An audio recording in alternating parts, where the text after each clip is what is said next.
I'm Phil Martin. I'm a 28-year-old adult on the autism spectrum. So, I was diagnosed with autism after my fourth or third year of ninth grade in the Prince George's County school system in Maryland. Um, Starting off in high school, it was, well, backing up a little farther, my entire school life, there was a problem. There was always a known problem. Um, I had anxiety attacks almost every day, knowing that I had to walk into the classroom, knowing I had to interact with other people. But it didn't become a huge issue until I started high school. So I started high school at Eleanor Roosevelt in Greenbelt, and I was excited. This was a big thing. It was like high school was like the first steps of becoming an adult, and I was interested to see how it was going to go. So I remember my first few days in high school. I remember thinking to myself, "This is horrible." Like there was so much going on. There were so many people. Um, like I just couldn't do it. I physically didn't feel as if I could do it. I didn't eat the food that they served there. I wasn't interested in eating the food they served. I wasn't interested in making friends or communicating with anybody there, and it was overwhelming. So um, my comfort was always trains. So I remember every day my mother would leave for work, and I would get on the metro bus, and I would attempt to go to school, and I would ride right past the school on the metro bus and continue on to the metro station, where I would then literally ride metro trains from the time I was supposed to have started school until the time school was over. And then I would, get on that same metro bus to go back home and get off the bus as if I had been in school all day. And I did that for 3 years consistently.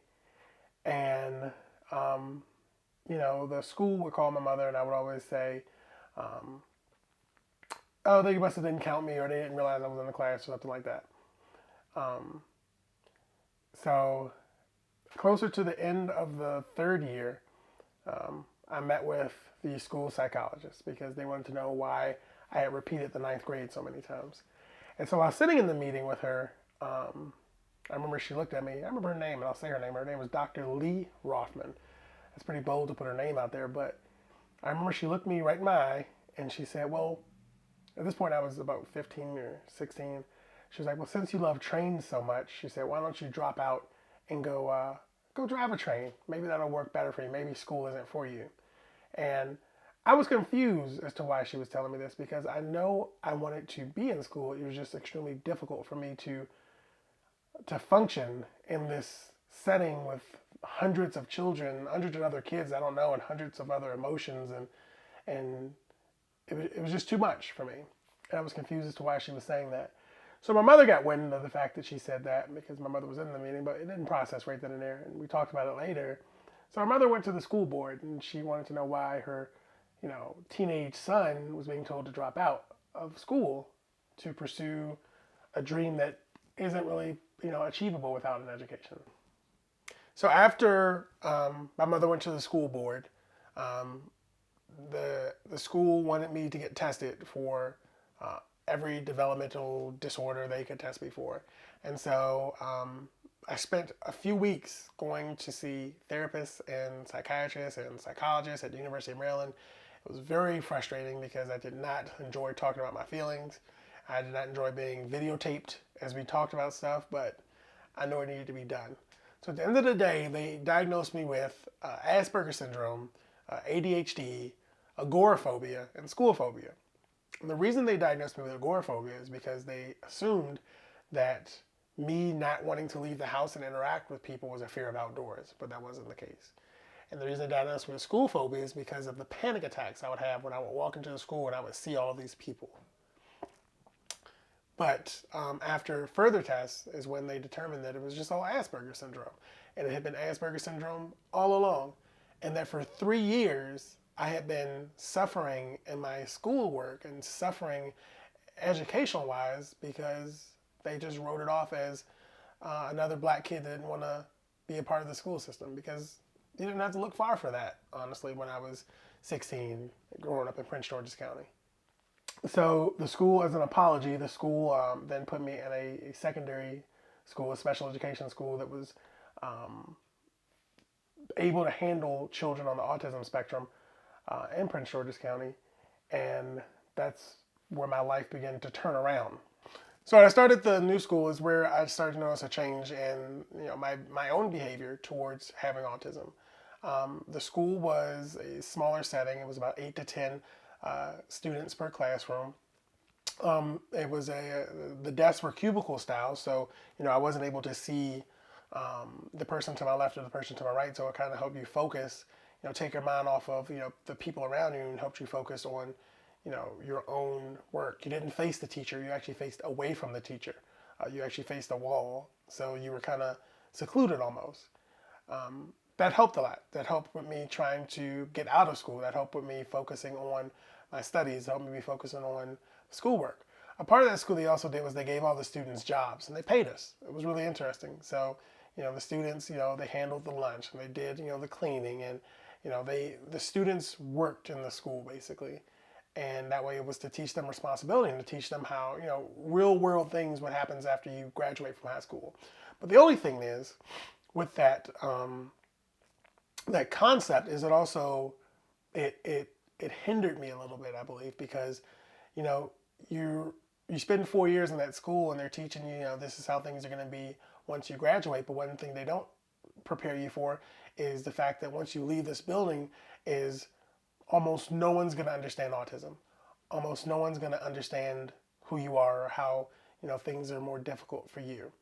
And that was a big thing. And there was a wake up call. It was, I walked out of the school and I walked across the stage with my diploma and I was ready to hit the world thinking that, everything's going to be okay. Wrong. Uh, it wasn't immediately okay. I began working immediately after high school as an EMT. Um, it started off great, but I struggled with, interacting with numerous people. I struggled with expressing myself and reading facial expressions um, and maintaining relationships and friendships. It was a big thing. One of the things about being on the autism spectrum is that there's a strange diet, I guess you can say, a very closed diet. I grew up eating grilled cheese, chicken tenders, cheeseburgers, hot dogs. Those are the same foods I eat now. And it's very difficult to introduce a new food into my diet because I just can't. I don't know what it is. I don't know what is going on mentally where I just can't do it. But there's like different food textures and it's difficult. And a lot of parents ask me, it was like, is my son ever going to eat more than just, a grilled cheese? And I'm like, it's patience because, you know, um, I was in a relationship with someone and I ended up being introduced to stuff like baked chicken and grilled chicken, stuff that I didn't think I would ever want to eat, and broccoli and just different foods were introduced. But it took a long time. It was definitely over time. But because there was all these years of that poor diet, I deal with a lot of gastric issues now. So a lot of abdominal pain, a lot of stomach aches because of all those years of that poor diet. But that relationship where the person I was in a relationship with was introducing me to those diets, that was a big part of my life. That was a big improvement, a big milestone that was reached. Um, I was in that relationship for about 6 years with a young lady who she she tried more than anyone I've ever met to understand what it was for me on the autism spectrum. She always always put my feelings before hers, or my emotions before hers, and that was a big thing because I didn't think I would find someone that would do that. I didn't think that existed, but it's overwhelming, when you're in your early 20s and you're dating someone on the autism spectrum that you have to, you know, eh, now I don't want to say it's almost like having a second child or having a child, but it's definitely it's a lot of work, and I don't think our attitudes really were intact too much because the relationship fell apart like most of the relationships I've been in through my life. Like it's unable to be sustained because it's difficult dating someone on the autism spectrum. But there's hope. It's as long as the person cares and they love you and they'll do the research and they'll understand, then everything is going to be okay. Patience is a big key to a healthy, happy relationship with someone on the autism spectrum. But I during that relationship, a lot of my stress didn't even come from the relationship. It came from my full time job. At that point, I was an emergency dispatcher, and it was the worst job I probably had. I worked in a place that didn't really embrace autism. They didn't really care that I was on the spectrum. So therefore, certain things, certain sensory issues that I dealt with, they didn't acknowledge, like the loud noises and the sensitivity to touch. It was a non-factor to them. It was no matter how many interviews I had done or how many articles they had read about me, and my high sensitivity to sound and touch, they still did it. They still made sure they would talk really loud towards me to make me feel uncomfortable. Um, Touching me when knowing that I didn't want to be touched, or even it was a painful time. It was almost like it was like what I expected high school to be like, but as an adult with a full time job, this was now happening. Like the bullying that I expected all through high school was happening now, and that was a big thing. And but it was through that I needed to find a healthy outlet, so I began interest in photography, and it was just a way for me to try to unwind after dealing with stress. And I was originally inspired by a gentleman based out of New York named John DeGuzman. And John shot real time photography and he posted it to Instagram as he took the picture. So I could, in DC, be looking at exactly, what John's commute looked like, or, where he's going for lunch. And he would do it in such a way that it was art. And that inspired me. And so I began to photograph around DC. I began to take pictures on my iPhone 4, those horrible low quality images, and I just started taking pictures. And um, my mother got really sick and ended up to it led up to her passing away. And I did a project on her last few weeks of life. The images weren't really great. I really just got a camera and I was really still understanding the camera, but it was what I was capturing is what a lot of people found interesting, and it was her. It was this was I captured the decline of her health, and I shared it. I held it in VSCO, which some people call Visco, but I don't because there's no I in there. But VSCO is a company that deals with photography related tools, and they were releasing a platform which they call the Journal. So I held my project until the Journal came live, and I released it, and it was positive feedback from every person that saw it, and that led to companies starting to pay attention to me, and more people started to ask me about being on the autism spectrum, and then more people started asking me about how it is to be a photographer on the autism spectrum. So that led to me getting a lot of the work that I think I got, because that put me on a level where I could be seen. And even though the project wasn't in reference to autism, it now gave me a platform to use to talk about autism. And I was still working for that same employer, and I remember I had a conversation with someone, and she said to me, she said, "You're not autistic." And I was explaining to her that there's different levels of the spectrum. There's high and there's low end. There's everyone is different. And she swore up and down. She told me, she looked me right in my face, and she said, "You are not autistic." And that really upset me, because she didn't know the struggle I had went through elementary school, through middle school, the bullying, the horrible path I had to walk to get to where I was. And so that led me to do a project called Autism Actually Speaks, which I partnered with Autism Speaks to locate people on the spectrum and just share their stories. And so I met with 4 people, around the country, and I shared their story on a platform just to show that, you know, all these people are doing amazing things and they're autistic, and that doesn't hold them back. So autism, you can't look at one person and say, oh, I can tell he has autism, and then like, because that doesn't happen with me. You can't look at me and tell me I have autism. So being a guy, a male on the autism spectrum, like most boys with autism, you know, they're attracted to trains.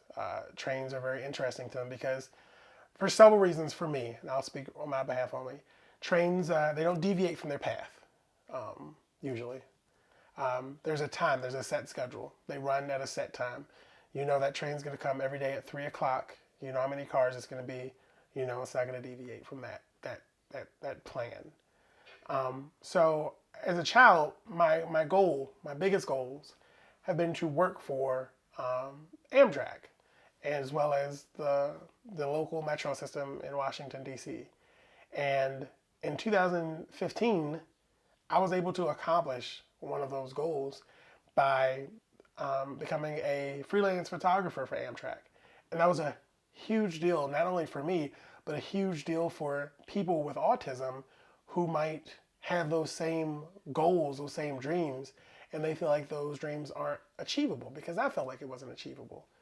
And when Amtrak called me, they called me 3 days before Thanksgiving in 2015, and they said, "Hey, can you come to Union Station in DC tomorrow, and can you get on a train and can you photograph the holiday rush?" They was like, "We're looking for a cover. We need a cover photo for our Amtrak Inc. magazine, and we just need someone to go out there and just find us a cover photo." And literally, the first picture I took on the platform at Washington Union Station was the photo used for the cover photo, and that was a big deal for me. And from there, I've now gone across the country again, working for Amtrak as a freelance photographer. That's a big deal, you know. Like a lot of people that that on the spectrum that love trains, like some of them don't even know that the images they're looking at sometimes were captured by someone who's also on the autism spectrum. I feel like that's a huge thing. After the relationship I was in for 6 years ended, I met another young lady who was a photographer. It was a very amazing, a very smart, talented woman, and we really hit it off. And in 2015, we welcomed our son into the world, and that was a big thing for not only for me, but I've now learned for a lot of parents to know that, you know, it's a possibility for someone on the autism spectrum to have a family, you know, to be an adult with a job and that's taking care of a family. Like it was yeah, it was a big thing. It was a big thing to have a son, and I love my son to death. But there's also a fear of what is going to happen if my autism affects me being a great parent. What's going to happen when it's bring your parent to school day or career day, and my son says, "Hey, Dad, can you come and talk about something?" And you know, I get nervous or I have an anxiety attack because of all of the different people I have to interact with and all of the different facial expressions I have to try to process. Like, what's going to happen when that happens? What's going to happen when I'm at a point where I'm overly flustered and I just can't function? Or what's going to happen if my son, you know, triggers some of my sensory issues? Like that scares me. It scares me a lot, but I think it's going to be okay. At the end of the day, I think that my goal is, although I'm someone that's on the higher end of the autism spectrum, my goal is that someone who is also on the spectrum, who has dreams of achieving certain things, will see this, and they will know that they can accomplish what they want to do.